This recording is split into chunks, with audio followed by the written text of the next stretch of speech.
We are here. Yes. Together. With Brandon Legendre and Bianca Parato. Hello. Brandon, I've heard you tell people that I'm your best friend. You're up there in my Austin best friends for sure. Definitely, yeah. I was lying, but I really think I might have and number one female. I was gonna say, you know, I hate to split the male and female and bring them apart, but you'd probably be my number one.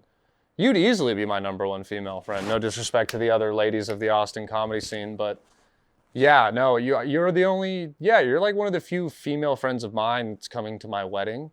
Wow. You know what I mean? I don't think I have a lot of female friends. That's good. Yeah. You know, as a man about to get married, great sign for your fiance. Yes, yeah. I can get along with the girlies, but it would suck if I was like, these are my groomsmen, and it was just 7 women. Like, that's not what you want. It was imperative that, like, I dated somebody that understood comedy. Yeah. Because me being like, oh, all of my best friends are guys. Yeah. Nah, no regular guy is gonna be like hella chill with that. No, yeah, it's our friend's birthday, and you're getting just all the guys on one show to make them happy. A normal guy's gonna be like, what the fuck? You can't do that. But yeah, you need someone who understands.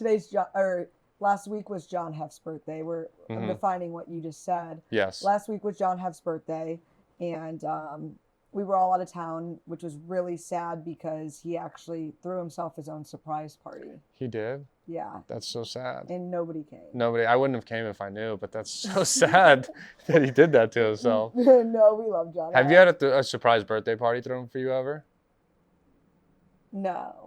You want to actually hear a story about that? Yes. So one time in high school, my birthday's right before school starts. So I was 8th grade going into freshman year. Yeah.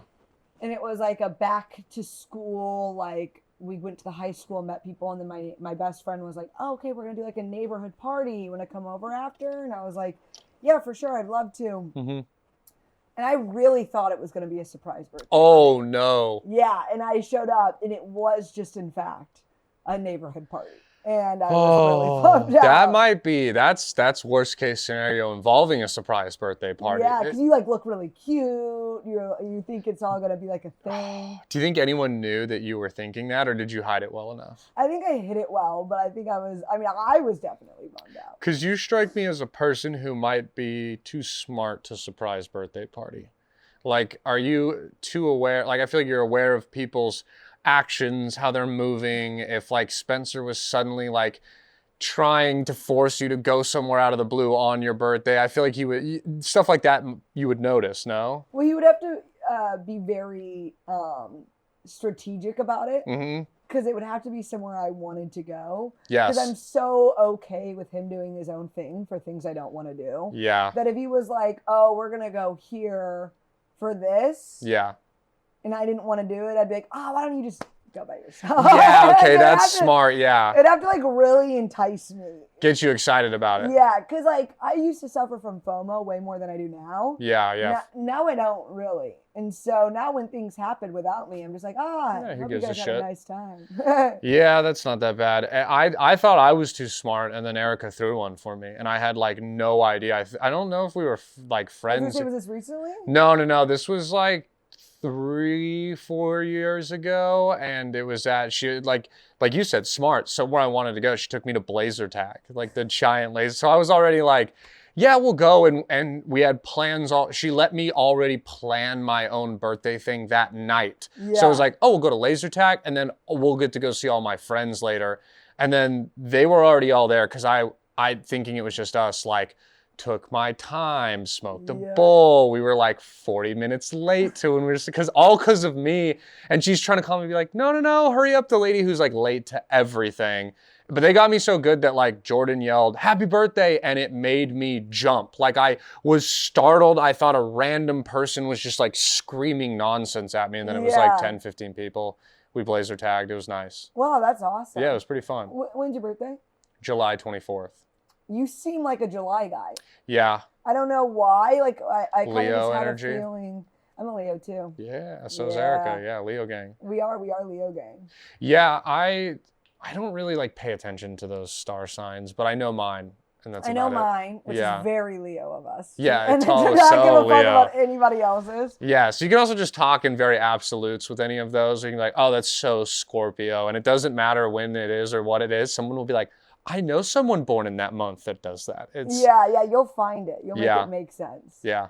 Yeah, I don't know. I love birthdays. Me too. So like even tonight though, you know, we're doing John Hefts. We're giving John Heft a lineup.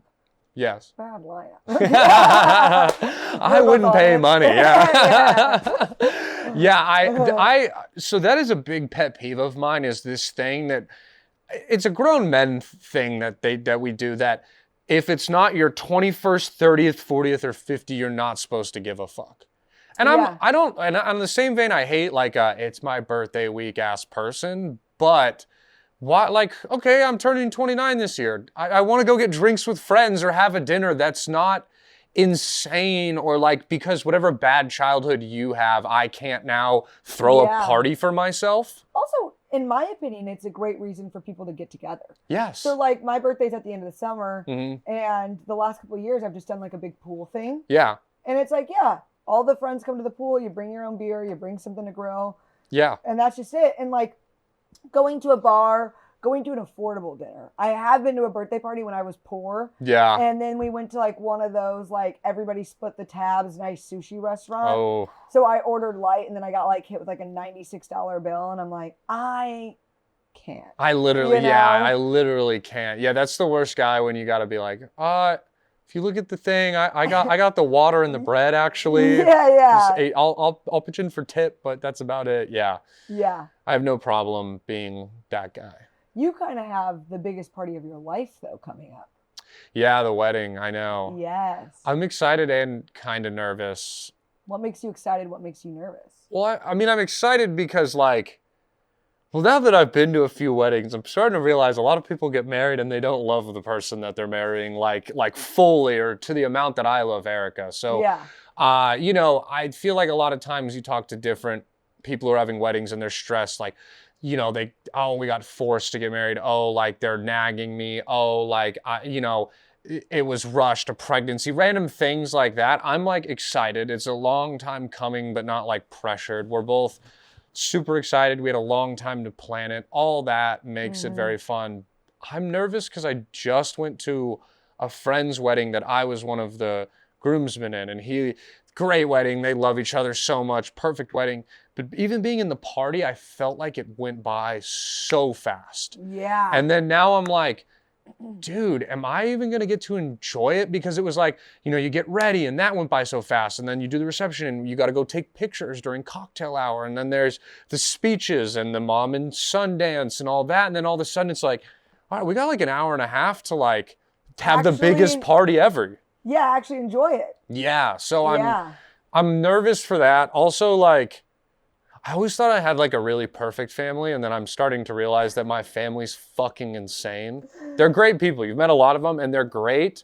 When they get together, it just is, something happens in the air. Yeah. And really the last like 3 months of wedding planning have been like talking to different family members, being like, please don't do this. Hey, you stay away from this person. Hey, you please don't bring this. Just different. I had to tell my dad that he couldn't invite an Uber driver to our wedding the other day. No. I swear to you, he's like, can I invite him? I was like, I'll kill you. This is insane. Your dad doesn't even drink. So that's what I'm saying. He's sober trying to invite an Uber driver to your wedding? Yeah, my dad's a big, like, everyone he meets is family. Yeah. So then he's a people pleaser. And he's like a proud guy. So he's like, you know, I'm instantly like, my son, I love him. He's getting married. It's amazing. You should come to the wedding. And it's like, I don't know this guy, like, ever. That does track, though, because every time I've met your parents, they're cooking a massive meal for all of your friends. 100%. And I think that they've instilled that in me. I mean, we love hosting people at our place. We have people over. That shit's fun. But yeah, they're just, they're all chaos. Honestly, my mom's been the best one. Everyone else I'm kind of annoyed with and pissed off at. Yeah. What's like made your mom so great throughout this process? Is me and my mom are similar personality types. So she recognizes when I'm getting frustrated, because I don't always show it. I'll be like, oh no, I'm a chill guy. I'm not really fucking mad right now. And she'll be like, oh, he's mad. And so she'll take things over, pull people aside, she's been the voice of reason. My dad's been great. He's just the guy who would be like, I'll do this for you, and then we'll do the complete opposite of what you asked. And it's to the point where you're like, I'll just ask someone else, buddy. Yeah. You're starting to piss me off. Yeah. No, I totally get where you're coming from through all of this. Like, you know, my parents got divorced when I was like 8, but they went through like a 16-year-long divorce. Holy shit, yeah. Yeah, like just kept going back because my brother and I moved when we were kids. We moved to Colorado from St. Louis, and so then they had to go back for that and back for this and back for that, and so it was just forever. Yeah. So the two sides of my family didn't really get along. There was nothing to bring them together until like my wedding day, you know? And I'm like, there's so much personality in my family that like most women fantasize about their wedding day. Yeah. I'm like, do I need to hire security? Like, yes. And it is really interesting, like being an adult. Like now you're like, when you're a kid, you're always like, oh, the adults will handle it. Yeah. And then all of a sudden you find yourself in a situation like planning a wedding where you're like, am I the adult? Like, totally. Because I think half of being an adult is lying to kids and pretending that you're an adult. Yeah. Because we're all just like kids kind of being like, no, yeah, I know how to fucking do taxes and balance a checkbook and like handle life. And we're figuring it out. And then your parents you're like, yeah, they're going to handle it. You turn 18, they go, I don't have to do this fucking facade anymore. Yeah. I don't know what I'm doing and neither do you. Good luck, asshole. And you're just kind of out of luck. Something that made me really forgiving towards my parents is just, I think, and you hear it your whole life of like, when you get older, you'll start, your view on your parents will change. Yeah. And as I've gotten older, like I think about, okay, I'm going to be 30 this year. I'm like, my mom had 4 kids at my age. Yeah. I could not fucking imagine having 4 kids right now. And then you think about like the mistakes that they made when they were our ages, even a decade after that. Because we have a very like diverse friend group in terms of ages.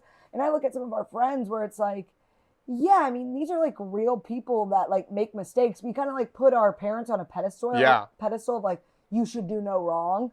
And then you look at us while we're going through things and you're like, yeah, no, I get it.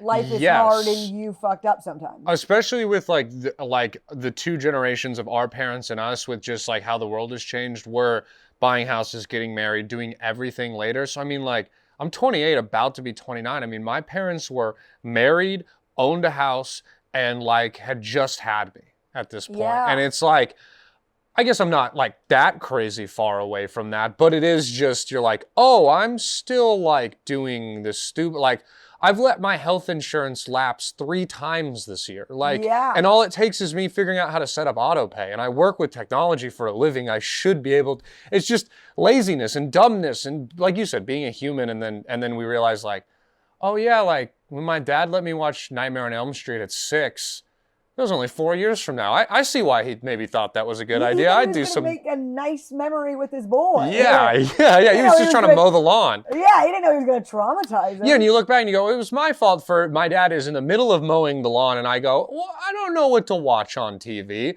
Pick anything. There's 100 channels at this point. I made him pick me something. He probably, good on him for being like, here, fucking get scared, little bitch. Just left it on for me. My mom was so mad at that.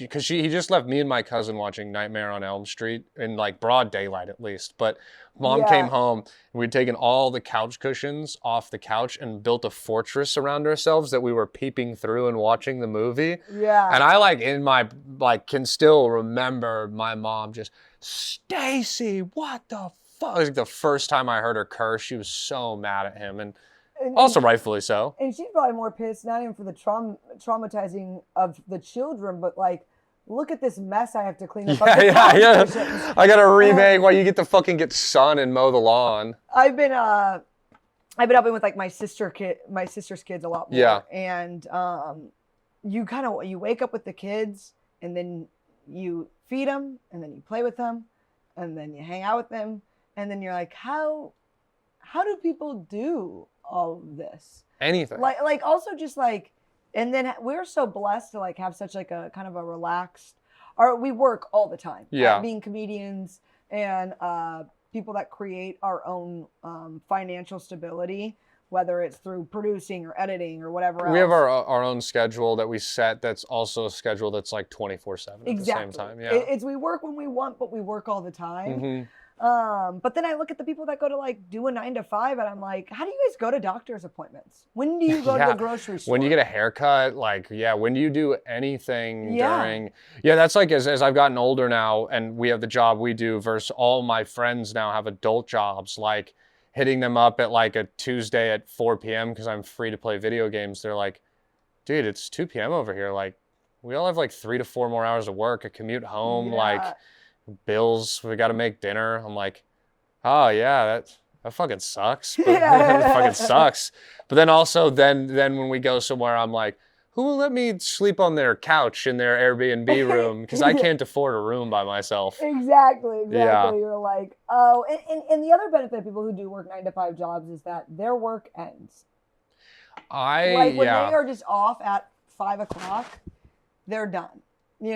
Totally. And they're not, I do like, I love comedy and it's like, it's amazing. I don't want to not be doing it, but I'm also not someone who doesn't like think about what it would be like without it. And it's like, dude, if you liked your 9 to 5, you wake up at like 7:30, go to your job, work all day, you're home by like 5:30. You have then like 4 to 5 hours of your day that goes to nothing because you're not a creator.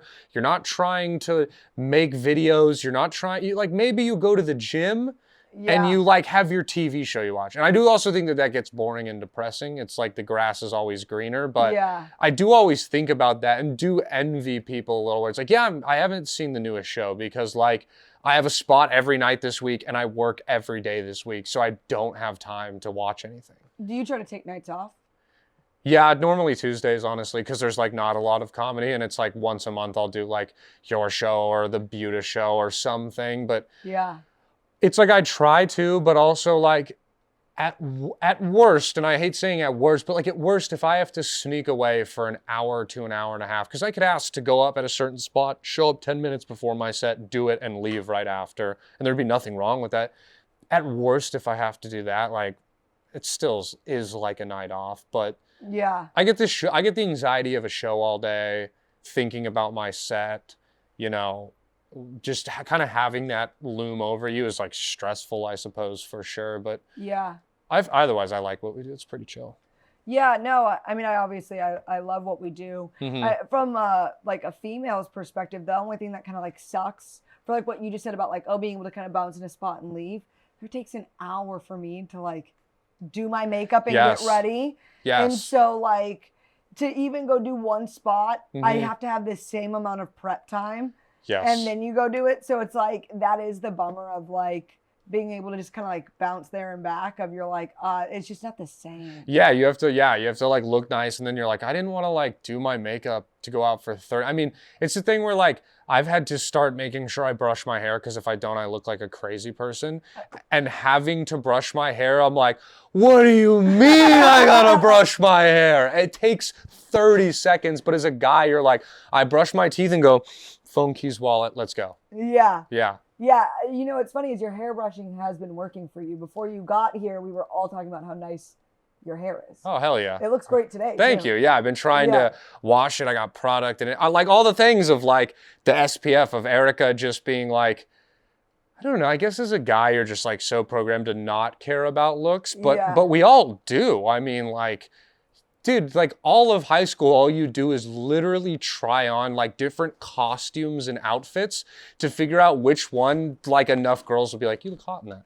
Yeah. I mean, I tried cowboy, I tried cutoffs, I tried like every iteration of like clothing article to figure out like what I would like myself in. Do you still feel like you're evolving in the clothing department? Yeah. Oh yeah. I got a big cocoon evolution coming up post-wedding. And what makes you say that?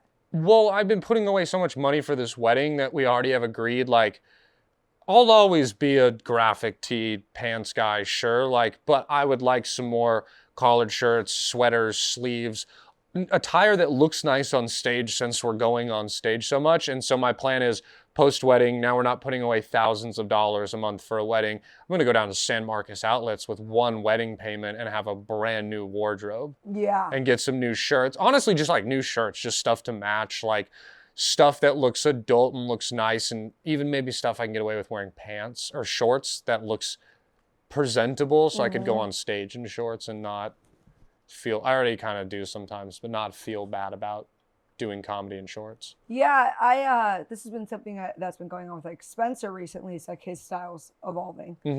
He's having the girlfriend effect. Yes, it's great. It's great. You get like more than one flannel that you've had since high school. Like you go like, whoa, I have 3 collared shirts. Holy shit. But it's like, it's also very funny because I was just talking about this. Like, men were so bad at complimenting each other. If you want to watch a man be the most uncomfortable he can be, it's giving or receiving a compliment.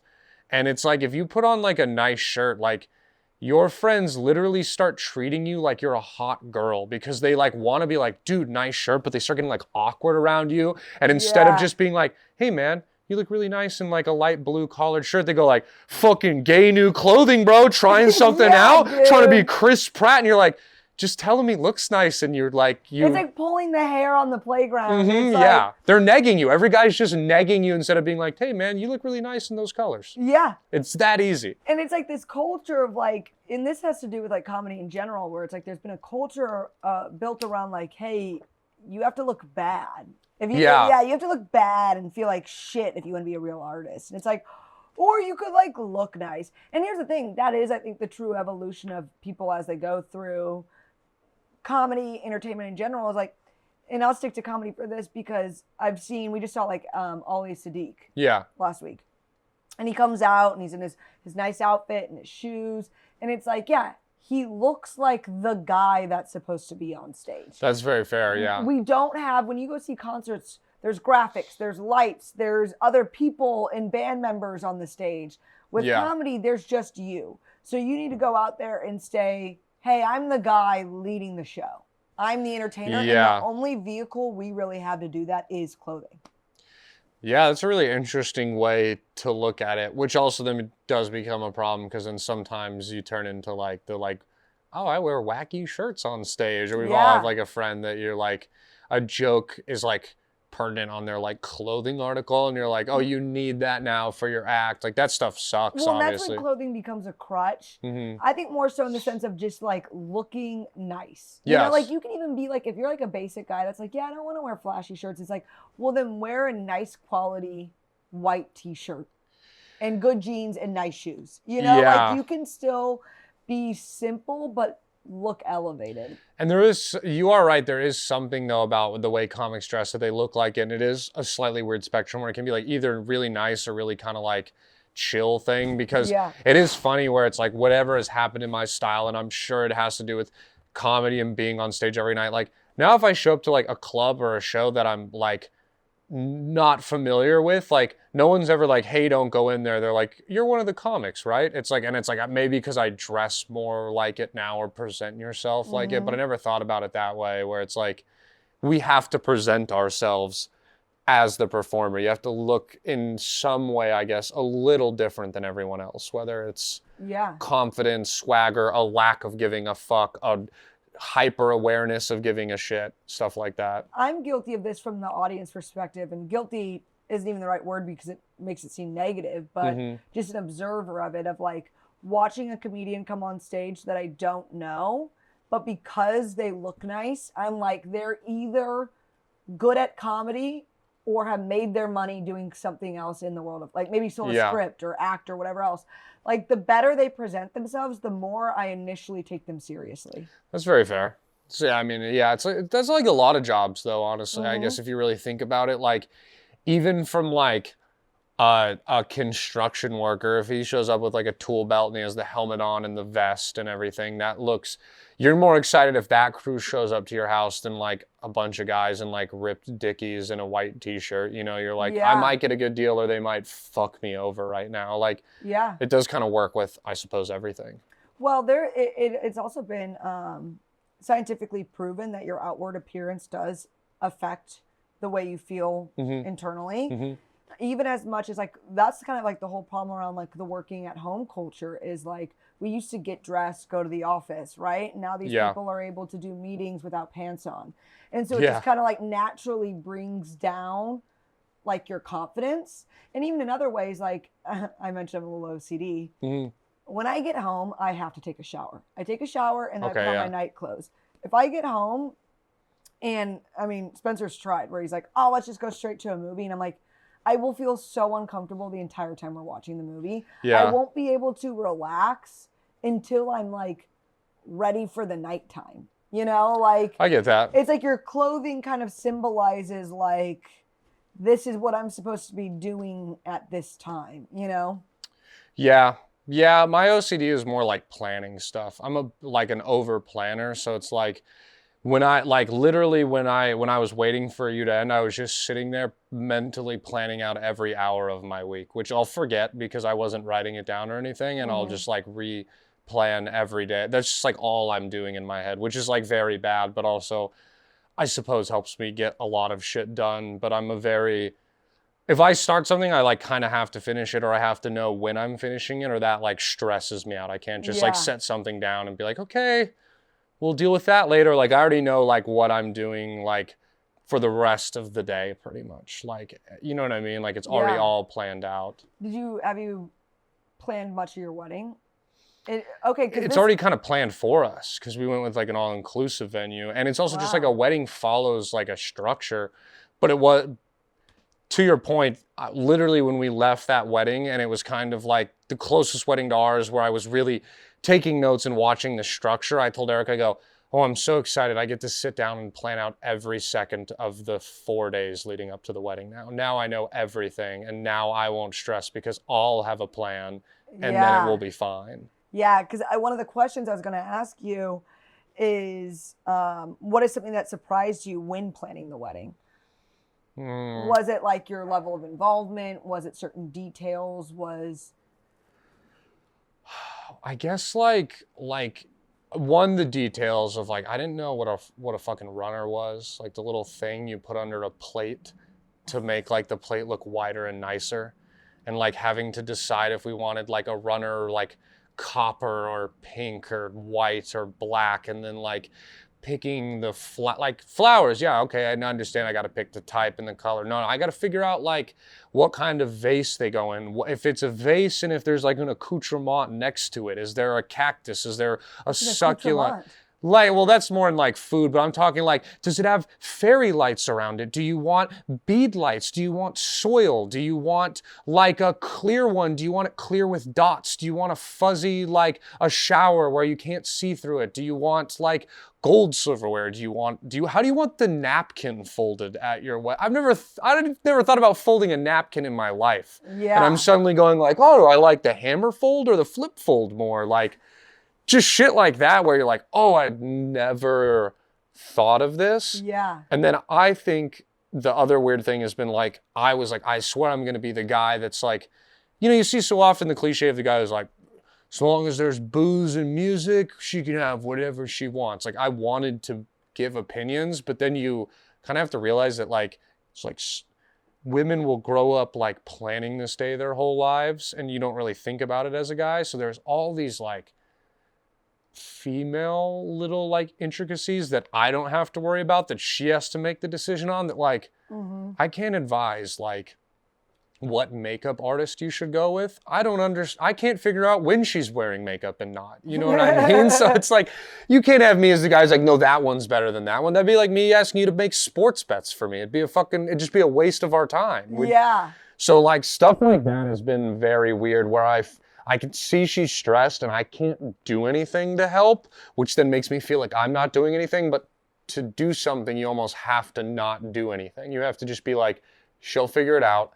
If I try and help, I'm going to get frustrated that I can't help, which is only going to like fluster her more. Yeah. So you kind of have to just like guide her and be like, no, like it's not a big deal, but like you should pick the pink one. I don't really care, but like I heard everyone was saying the pink one's better. Like just like let them make the surprise party thing. Yeah. You gotta let them do it themselves, but also be like, wow, wouldn't it be cool if I had a surprise birthday party at a laser tag. Yes. Yeah. Yeah. Also, giving up control to people has been like a weird thing you've had to learn, where it's like, okay, yeah, like we wanted white boxes and on the thing holding the flowers, but like my grandma got cream colored ones. It's not the end of the world. We have too much other shit to worry about. Good life lessons, I suppose. Yeah, learning how to like adapt and accept not only help, but then just like the good nature of people that may not go the way that you expected or planned. Yeah, and also too, if I'm being honest, like me and Erica, we met, dated for 6 months. I left to college. We did a year of long distance, 6 months in. Then she lived in Kentucky with me for a year. We moved back. COVID happened. She like kind of just lived at my parents' house, like, because you'd have to have your quarantine. And then we live together now in Texas. I mean, I'm excited to marry her and I'm excited to call her my wife and all that. It's not like that much is going to really change between us. I think that's like a generation thing between the two, is that like a wedding sometimes is like a woman you knew for a year. You know what I mean? Or like if you're dating in your like 30s, like I've heard women in their 30s be like, yeah, we're approaching our 2-year anniversary. I mean, if he's not thinking of a ring, I don't know what the fuck we're even doing here. And it's like, I mean, that's not unreasonable as you like get older and I don't think we're as young and we're not rushing it, and we're getting married on our 9-year anniversary. It's been 9 years. 9 years. So, and it's funny because I actually have this written down of like, when did you know that your fiance / Erica was the one? Especially after dating for so long. When was the moment that you went from like, hey, maybe it's time to like go into our next phase? The wedding thing, the marrying her thing, I like, because I'm deep down, I'm a bit of like a lover boy. And so like, I remember I was I think like 8 or 9 months into our relationship, like I came back and I bought her like a promise ring. And I was like, I'll replace this with a real ring one day. Like, I'm going to marry you. I love you. Like, you're the one. And, you know, she was like, oh, and I'm sure part of her was like, this motherfucker's crazy. Like, what the hell? Erica's a lover too. Right? Totally. But I was like, I mean, back then, but then it was kind of weird because it was like, I don't know, we were like so young. We met when we were 19. And so then, you know, we're 5 years into a relationship and we're only 24 in the midst of a global pandemic where like I have a full degree, but I'm just working at a restaurant to help out like a family friend. Like she's working at a restaurant. We're like living at my parents' house. Like no one knows what's going on. So I feel like we had a lot of like extra things to push us out of the way. And then we moved to Texas, and then she's doing schooling. And so it just becomes then like, not that I don't want to marry you, but like, you don't have a job right now because you're in school and we just can't afford to get married. We'd have to get married at the courthouse and we don't want to do that. And then, you know, we finally started to get around the time, and then it was like, at this point it was like, obviously I'm going to marry her. Like, wasn't even the thing where we like weren't even like trying to not say it in front of each other. We were just like, yeah, I mean, we were like gonna get married one day, and it'd be like, yeah, like there wasn't any weirdness about it. So I don't know. I just kind of like felt like it was time. I looked at rings and they weren't as expensive as I thought they were. Like, especially because Erica was in the talks we'd had about it was like, get a lab grown diamond. Like, I don't need some like real one. I don't want one that's a blood diamond. Like, I don't want you to go spend, you know what, like $15,000 on a diamond that's only a couple thousand if you get it lab grown. Like all that. Lab grown really changed the game. God damn, did it? God dang, because it's like they say like a percentage of your salary. Like it's like, dude, for the price that I got Erica's ring, like at the lab grown, I mean, I would have got like such a dog shit ring for her if I bought her a real one. Like you wouldn't even be able to like see the stone. So that helped, and that made it real easy for us. And I guess I kind of knew, and then it was like throwing her off the scent, because it was like the true surprise party of it all. The true surprise party of it all. Yeah, you're right. Yeah, kind of full circle to the beginning of our convo. But yeah, it became the ultimate surprise party then. How long did you hold on to the ring before you gave it to her? It's actually a good question. I got the ring in like March of the year I proposed. Like I can't remember. I came back for a friend's wedding, and it was like, all right, let's get on this. I'm ready to marry her. Yeah, you came a little wedding buzz. It was like, well, let's go. Yeah, let's go. Even my mom was like, have you been considered it? And it's like, no, totally I am. And she's like, do you want to go? Like, we could just go like look at rings so you could get an idea of pricing. And that's when we went. And it was like, oh, okay. What a cool thing to get to do with your mom too. Exactly. Here's the part that always sucks. And I guess she can look at it as romantic. When I bought the ring, even though I said it was affordable, I still did not have the money to buy it because it just broke comics. She had just finished school. And so I had bought a bunch of like cryptocurrency during COVID. And I'd bought this one called XRP and it had just never done anything. And it had kind of worked its way back to like my like $500 investment that I had put into it. And I needed this like last 500 to get the chunk of it. So I sold all the XRP. By the time I proposed, that $500 was worth 10 grand. Oh. Yeah. Most expensive. Yeah. That's the thing. Whatever a wedding ring is, and I won't say the real price. I'll tell you off air. But like I am including the $10,000. Yeah. She got that lab grown after all. Yes. Because it was like, I remember looking back, because all my friends bought on it, and all of us were just like, we might as well just keep it till it disappears off the earth. And then it was just like, I need this money. So I sold it. And then everyone was just like, I remember one day in the group chat was like, boys, are you going to sell? I just made like $5,000. And I was like, no. Because how long after was it? Like 5 months. Damn. And it was like, I had bought it for like 70 cents and like, or 70, like, yeah, it was like, I bought it for like 70 cents a unit and it made it up to like $3 or $4 at that point, like almost, 8, 9x. It was just like, oh, but whatever. I don't give a fuck. It makes a fun story. And like, I probably would have fucked it up anyway somehow and like spent it early. Yeah, you would have held out and it would have dropped down to zero again or something like that. Exactly. I also did, when I bought her the ring, I did girl math and I was like, okay, the ring is this much, but I really want a PlayStation 5. So I'm going to just add $500 to the cost of the ring and keep telling myself that that's the cost of the ring, and I just get a PlayStation 5 with it. So I bought myself a PS5 and the ring. So honestly, probably the XRP bought my PS5 is what it really bought. Yeah. Your PS5 is worth 10 grand. Yeah, it's a 10 grand PS5 that is just exponentially deteriorating in value. They're already making the PS6. So funny that you got her a ring. And then you guys walk in after this beautiful day. And she's like, what's that? Trojan horse that motherfucker for sure. Yeah. Do you like your ring? Look, my ring turns on. Yeah, my ring turns blue. Yeah, I remember she was kind of like, you really should have got a PS5, but I really can't say anything. And I was like, yes, chess, not checkers. Yes. So wait, how long did you end up holding on from when you bought it? I bought it in like March, and then I proposed on our 7-year anniversary. Which is? July 11th. What if I just knew it? That would be weird. That would be July 11th. So then we're getting married on July 11th, which will be our 9-year anniversary. Oh, nice. So it kind of just, it was really cool. Like one of the first venues we toured, the girl, like she's great at her job because she was like, hey, so I know you said next summer and I like happened to think about it. July 11th is a Saturday. And we were like, oh, okay, well, like wherever we go, that has to now be the date.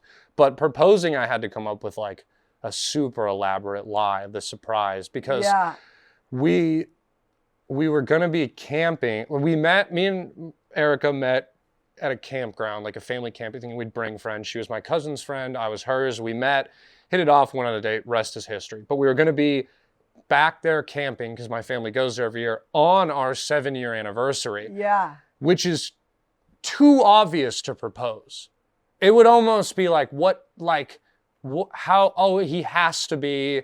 So I was like, I have to like really make it clear. So like, as I got the ring, I pulled her aside and was like, hey, my mom, like after that wedding is like really pressuring me about like marrying you. And I know we said we're not ready. And like, she's saying that I'm blowing it if I don't do it this summer. And that like, there's no way in the world you wouldn't be expecting it this summer. And she was like, no, I mean, like, I guess you're right. Like, I guess I would kind of start to expect that. But, like, no, like, you're being honest. Like, we can't afford it. It would be dumb. Like, I know we're going to get married one day, and I don't care. And I was like, perfect. I'm like, God, she's the best. Yes. It helps that she's the best. Because it also could have, my pre-planning of, like, I'll plant the seed now could have turned into a 6-month fight. Yeah, of her being like, Brandon, I want it. And you're like, well, fuck you. Or our wedding anniversary is 3 weeks after I bought the ring because I finally go, oh, you want to make a big deal? Well, look what I had. And ruin it. So it's like, that was like the seed and she took it well. And then it was like, okay, I have to just keep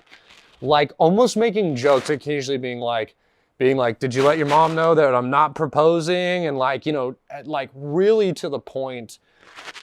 And then I told no one. I told like, I don't even, Dale, did you even know that I was proposing to Erica? I think I told you.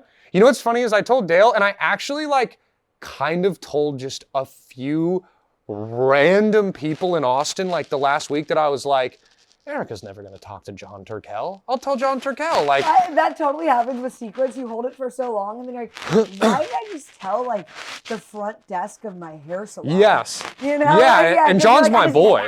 Yeah, but it's just like I started to be like, I'd like, you know, someone would ask me and I'd be like, your cross will never pass. I leave in 2 days. Yeah, I'm actually doing it in a week. And they'd be like, oh, but like very few of my friends know. And then it was kind of just like, boys, I'm proposing to Erica this Saturday. No one knows. Don't say anything. If you're free, please be here at this time. And they were like, cool. And then kind of just kept leading up to it. It felt like it was really good. I'll get to the ultimate plan, but we get to the campground and it's like going well. Like everyone's playing along. The few people that know, even like Erica's having conversations with, I like eavesdropping her talking to my aunt being like, yeah, a lot of my friends were saying that like I might get proposed to, but like, honestly, I don't even want to get proposed to right now. I don't think like I'm ready and I don't just like, and I can like, my aunt's like one of the few people that knows and I can see her like looking at me and I'm like, stop fucking looking at me and ruining it. And it even got to close as ruined as like I told my friend who told his now wife, who is like younger sister is like part of a family that also goes camping who like, it got all the way to like a mom and a younger sister who then the younger sister came up to Erica and was like, congrats. And the older sister had just been proposed to and she knew and luckily was so clutch. And she goes, God, you're hammered. I'm your sister, not her. And everyone laughs and we're like, ha ha ha ha ha. And Erica's like, wow, she's hammered. I'm like, holy shit, that was so fucking close. Because this is the like July 10th, like 12:30 in the morning. And I'm like, we're so close, you fucking morons. Oh my God, imagine being the person to blow another The girl, she was like a bridesmaid in the wedding marriages and we talked about it. She was like, I cried myself to sleep that night because she's known me since, we've known each other, like I've known her since she was like 2 years old. So she's like, I've known you my whole life. I thought I ruined it. And then what happened is I let, again, you kind of summarized it perfectly and I like that it's coming full circle. I let Erica plan the whole day.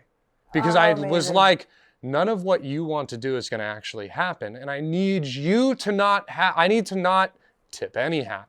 So I just let it happen. And then here's where I went real psycho OCD over planner. I got to propose on the beach on this cliff where we used to like drink and hang out and where we kind of like had our first interaction together. And I'm like, I got to get her out there. But again, this is so fucking obvious. How do I trick my fiance, like my girlfriend that kind of deep down knows I should be proposing. How do I get her down here? Like, and it not obvious. How do I have her dressed nice and looking nice, but not? So I'm like, I let us get all the way ready for our date. And I told her, and I actually had a couple months ago, I had applied for like a Barstool job and I didn't get it. But then I was like, oh, okay. So I make a fake Barstool email, like edward@barstool.com or like hiring@barstool.com. And I type up an email and schedule it to send to me at like 12 o'clock on that day, right when we're leaving.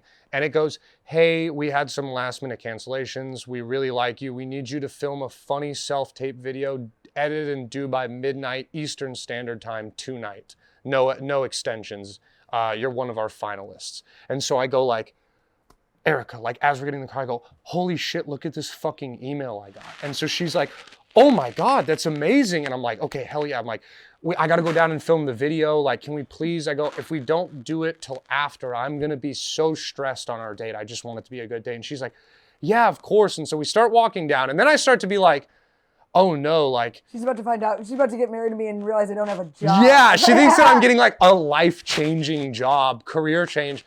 maybe I went too big with the lie. And then in the very nice moment to solidify it all, as we're walking down there to film this thing, she's like, oh my God, is it for the New York or the Chicago office? And I'm like, oh, the Chicago. And she's like, so we'd have to move to Chicago? And she was like, yeah. And she's like, we just re-signed a lease though in Austin. She's like, you know what?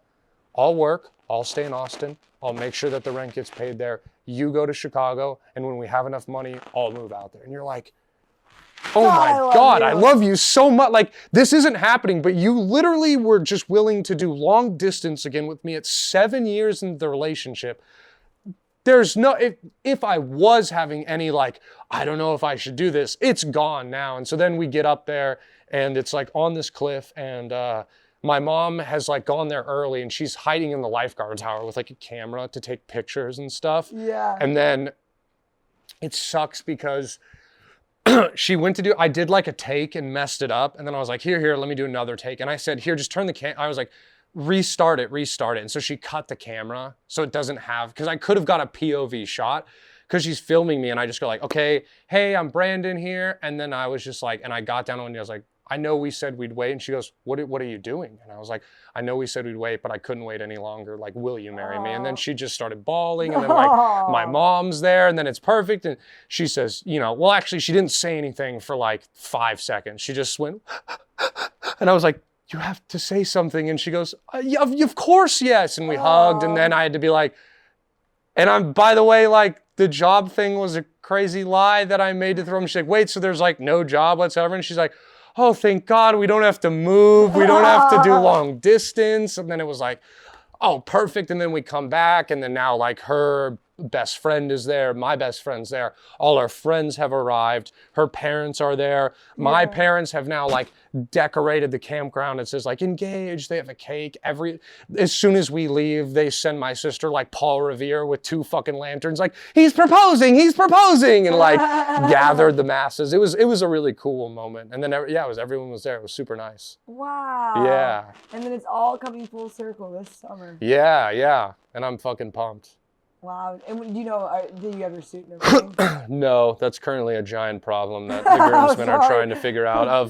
That's actually our number one problem, is that apparently obtaining a linen suit is damn near impossible. And really? And Erica is set on a linen suit. So actually my hardest thing of a wedding is convincing my wife to let me not get a linen suit. And I'll update you guys if I accomplish that or not. Because I do love linen. It does wrinkle easy. It's expensive is the problem, because everyone it's either pay over what it would cost to buy a regular suit to rent a linen suit, or pay a king's ransom to buy a linen suit.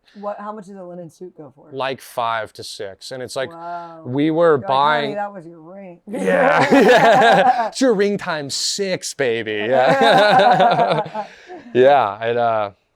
Yeah, I'm excited. I'm very excited for the wedding. You look nice in linen, though. That's also a lot of linen. You're a tall guy. Tall guy, yeah. The linen per square inch, it's gonna cost us. Yeah. They used to burn whole villages down for that much linen. You know what I mean? The Visigoths were killing the Byzantines for that all the time. Yeah, you could get a hit out on somebody for a linen suit.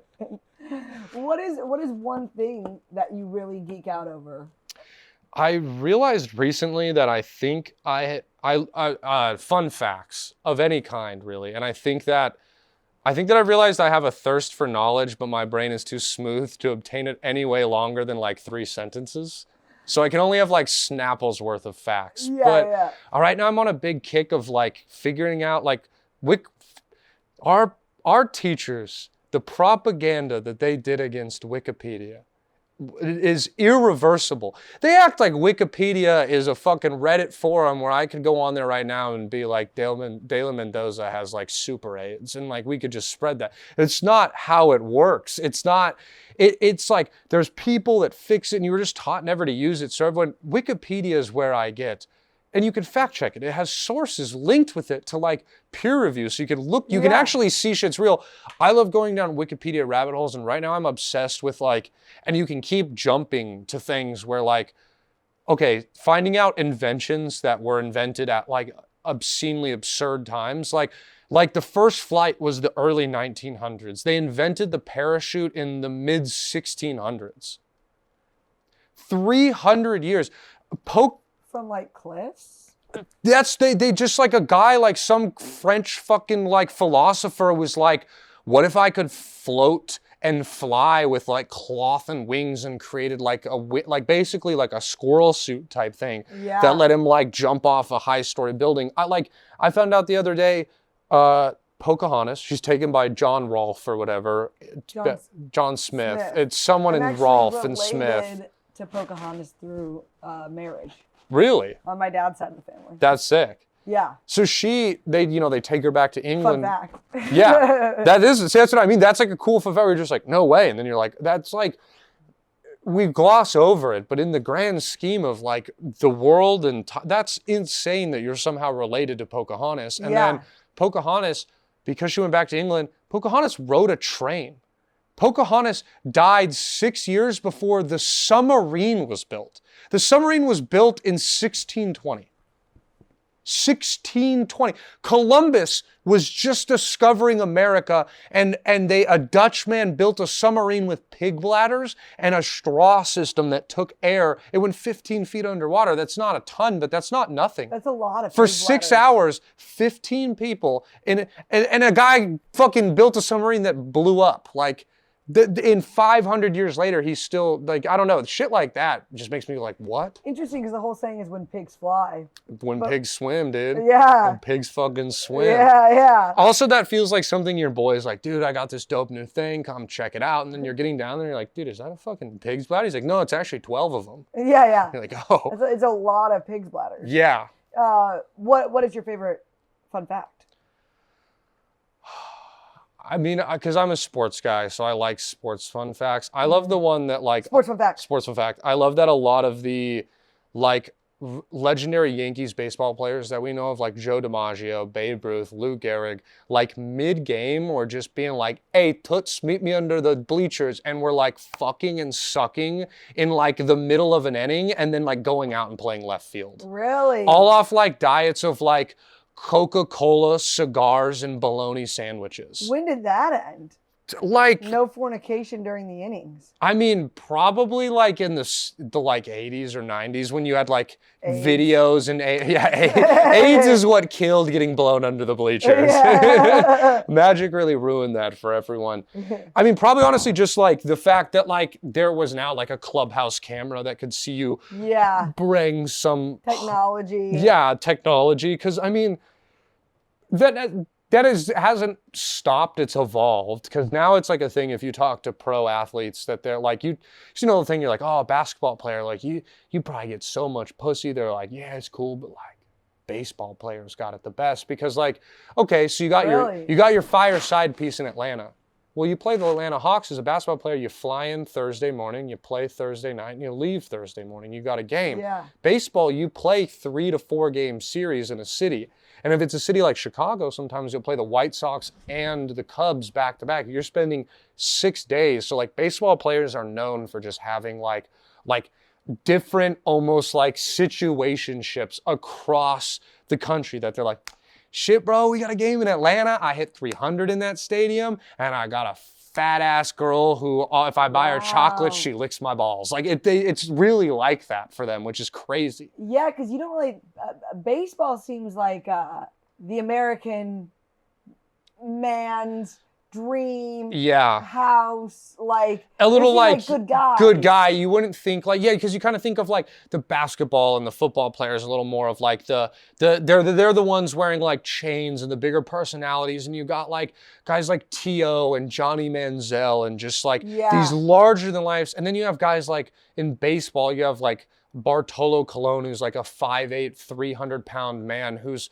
literally one of the best pitchers ever, nicknamed the Big Sexy because he's objectively hideous. And I bet he got his dick sucked on the regular in every place he went. Yeah. You know what I mean? It just is, though, like the old-time sports facts are always the best because like everything's under a microscope. I mean, like all this cheating scandal stuff with Diana Rossini and Mike Vrabel. Are you familiar with that? No. This is a great lookup for you if you want to go on a deep dive, if you like tea of any sort. So female reporters have had like a very long upcoming of, just anything that a woman has faced, but multiplied, because it's like you're in a sports field. So it's like, you don't know what you're doing. Make me a sandwich. Yeah. Whose cock are you sucking to get that information? Well, it turns out Diana Rossini was sucking a cock to get that information. No, not Diana. And she was fucking and sucking the Patriots head coach for the last 6 years. Oh, I think I might have seen this. And she's the one that's been leading all these rumors that the Eagles are dropping, who I love more than Erica, that they're dropping their wide receiver to go to the Patriots. Basically, a rumor was started that wasn't true and has become such a cancer. It has ruined the relationship, and A.J. Brown is now leaving the Eagles, and he's one of our best players. And the person who started it is this punk bitch Diana, who's been sucking and fucking Mike Vrabel. And look, people cheat, whatever, but her persona for years has been, she goes on shows and is like, so Diana, you were at the Players thing, what was it like? Was it a party? And she goes, oh my God, it was such a party. I'm not gonna tell my husband about it. He doesn't want to know. Her whole thing is shitting on her husband and making him this loser that sits at home. He's an Eagles fan. She shits on Eagles, says he's a crybaby, all this stuff. Their kid is named Mike. You can't do that. You can't have How old was the kid? The kid was born. There's pictures that came out 2 days ago of her renting a boat, kissing Mike Vrabel on the boat, pregnant with the kid that is named Mike. Fuck that bitch. That's crazy. That's fucked up. Yeah, and so now that just no woman reporter can is now that she just set women reporters back. You put all women back with an action. You said it to early 19 suffragette movement level of setback, and then and it's crazy because it's every day something. This morning, another photo came out of them in a bar, and you can see him with his hand on her stomach, and then in a Mother's Day, pregnant stomach, Ew, and they're weirdo. So gross. But then on Mother's Day, a TMZ got a photo of her kissing her husband. Stand up for yourself, brother. You're an Eagles fan. You can do it. You went through a lot. You're making us look bad. It's crazy. And you're gonna lose your running back. Our wide receiver, Wide receiver. We're gonna lose Arthur Juan. I'm fucking sad, dude. Wait, is there gonna be any clapback for the Patriots coach? It's starting to get to a point where he might actually get in trouble. At first, no, nothing. I mean, the biggest thing that happened is he said that he was leaving day 3 of the draft, which is when, you don't need your head coach there anymore. It's, guys that you'll probably end up cutting and, they'll work at, Enterprise Rent-A-Car. So you don't need... He was I'm leaving early to, check myself into, rehab for, sex addiction or, bettering myself so my family can one day forgive me or whatever. And then, Diana Rossini, has just kept being it's not true. All those photos are doctored. It's all a misconception. And he's kind of been I fucked up. I did wrong. And then she stayed with her newspaper, and then they put out something saying she was maybe guilty. She quit. And then now she's apparently writing a big tell-all. That's just what we want.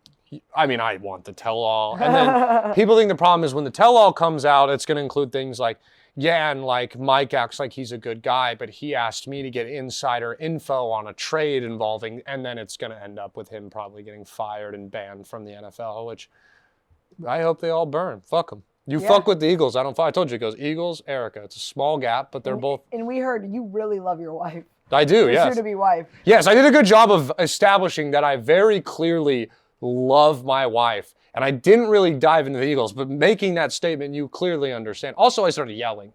We're sitting very close. I apologize. I didn't mean to get like that, but I was why does my throat hurt? And I was I started yelling about Diana Rossini. Again, by the way. Yeah. This gets me going. This is what I should have. My topic should be Diana Rossini. Yeah, just her. It gets me going. I'm sweaty. I'm moist now from talking about her. It didn't start until we got talking about it. And you don't laugh, not moist like that. She's gross too. She's not even hot. It's my misogynistic take on it. She's not even all that. She's not even all that. She's not even all that. She's not even worth blowing the team up, ruining the team for. No. There's way hotter ESPN girls. What a clap back of just even from the players' perspective being hey, keep it in your pants. You're the leader of this team. Yeah. And we are all now suffering because of you. Yeah, it's just big drama that is going to follow that team. And then it's it's if the AJ Brown, because now the thing that's interesting really in the football aspect is like Howie Roseman is the Eagles GM. GMs are the people who like do the trades. He's known as like a wizard when it comes to trades. He's one of the best. He's held it one of the best. He's kind of one of those psychos that is constantly like, I sit up at night and think about my bad draft picks. They eat me. So like, he is a guy that is going to be like, oh, you tried to get one over on Howie? Howie doesn't let that happen. And so now like, I think they're either going to ask for like a king's ransom to get the player, or the Eagles, out of spite, even though AJ Brown kind of wants to leave, they're going to be like, we'll keep him and we'll just not like be kind of fucked in terms of cap space because we're not letting them do that to us. We're not letting them pull a fucking fast one. When will we kind of see the... June 1st is when the new year begins, and so all the trades happen. So by June 5th, we will, like, AJ Brown will either be an Eagle or a Patriot or on another team. Like, it'll all kind of come out. This just sucks for AJ Brown. He kind of did this. AJ Brown was like a top 5 receiver, getting top 5 stats, top 5 usage, and being like, I'm not getting, they're running the ball too much. They're not giving, like, one game he had 2 touchdowns, like 100, like a career line, like a game that no one would be mad, and posted like a cryptic photo, like they don't want to use me, but they want to use me. Like, he's that guy. Why are you being the side piece? Exactly. He's a grown man. He's older than me, and he's going on Twitter being like yo, sometimes, me. Sometimes the sharks come out when the water's the darkest. And you're like, shut up, bro. Shut up. You're making $30 million. You won the Super Bowl last year. What more do you want? Yeah. God, imagine winning the Super Bowl and throwing it all away for a chick that you claim is mid. Yeah, man. Fuck Diana Rossini. I'm gonna have to look this up. Yeah, I'll show you her after. She's so mid. She's so mid. Dale, is she not mid? No, Dale thinks she's mid as hell. That's what I'm saying. Like, she's not like, I hate her, so she's an ugly troll, but she's not really an ugly troll. But she is, if she's not a girl that's like, I know what a 4-3 defense is, and I know what a cornerback is, she's a 6 at best. But because she's like, oh, that was a good trade, Mike. You're just like, oh, she's so fucking hot. She knows CJ Stroud's a quarterback. She's so fucking hot. Yeah. Stupid guy brain. This is to show that all women just need to know more about sports, and we want true domination over men. Yeah. Oh, yeah. Oh, dude. Like Erica was like, I saw a Pirates hat the other day and knew it was a Pirates hat and thought, Paul Skeens plays on that team. You like Paul Skeens. And I was like, it's like the sexiest thing you've texted me in a month. And it was probably like, she was like, I was watching Huck. Yeah. And I know that's Livy Dunn's boyfriend. But I'm like. She can work backward from musicals to football teams. Yes, exactly. But I was just like, God, so fucking sexy. You know who that player I like is. That's how easy a guy's brain is who likes sports. It's just, so yeah. Yeah, we're done. We're done. Well, now I got to go look up this mid bitch. Yes, yeah. Fuck Diana Rossini. Fuck Diana Rossini. Brandon Legendre. Bianca Parato. Thank you. You want to smoke a joint after this? I'm down. And you're still my best female friend. Aw. You're for sure top 10, regular in Austin. And then it just depends if you're top 5. I can't figure that out off the top of my head. Dude, I'm gonna take you out to ice cream or something. Shit. Yeah. Hell yeah. Even though we had that whole Vietnamese scandal. Yeah. and that's for next time. Yeah. Let them wonder what the Vietnamese. Yeah, we'll bring you Vietnam Chinese Taipei shit next. No, that's Taiwan. My bad. Yeah, it's just because I didn't like their meat. Goodbye.